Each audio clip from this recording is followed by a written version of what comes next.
Hi dungeon crawling fans! Today I have a special update for you, because it has exactly been 1 year since MONOMYTH was released into early access. For this little anniversary, we will quickly recap what has happened over the last few months and how we will continue. As you probably know, MONOMYTH is currently in beta version 2. The first big content patch introduced a major new area, the mines, plenty of fixes and improved Steam Deck support. Of course, there's still a lot to do until the full release. First and foremost, the remaining story content needs to be patched into the game. There will be 2 more major areas. First, the Land of Godom, which consists of the lava-flooded areas far below the mine.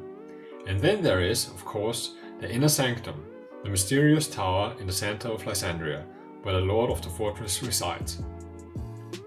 The Land of Godom will be patched in with the next update. Beta version 3 is in a good way. The performance issues I've been talking about have almost entirely been solved. I've made some changes to the meshes of the area, which drastically decrease the necessary draw calls. I've also split some subsections off into their own separate areas, not only for performance reasons, but because they thematically fit better as mini-dungeons. Still, some work concerning collision and level design remains.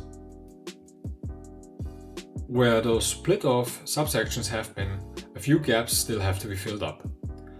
I also need to get item balance into a better place.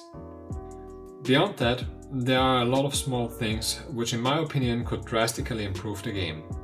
First and foremost, an aesthetic workover for NPCs, female characters, ambience changes, character sound changes, spell balance and various quality of life features. One thing that I've already added in this regard is a minimap that can be toggled on and off. This, of course, only works if you have found the respective map before. So it is not an auto map, but rather a way to keep an eye on the maps that were already available through the character menu. Regarding aesthetics, I've also made some significant changes to the Lysandrian Guard. These NPCs received their own armor set, which will also be available as a high-end player armor in late game. I think the game could also benefit a lot from some changes to the ambience. I've already worked on this problem when I introduced environmental sound cues in the mines, and I will try to push that further in the Lands of Godom. Then of course there are female characters, which have been mysteriously absent from the game. Don't worry, I have not forgotten about that. I just haven't had any fitting clothing models for them. But I will address this issue very soon, probably together with further aesthetic improvements which require additional outfit modeling anyway. I would also like to tackle a couple of problems in the combat system, specifically the kick, fluency, weapon types and some effects. However, I'm not sure yet if that will make it into the content patches or whether I will fix that in a separate polishing patch.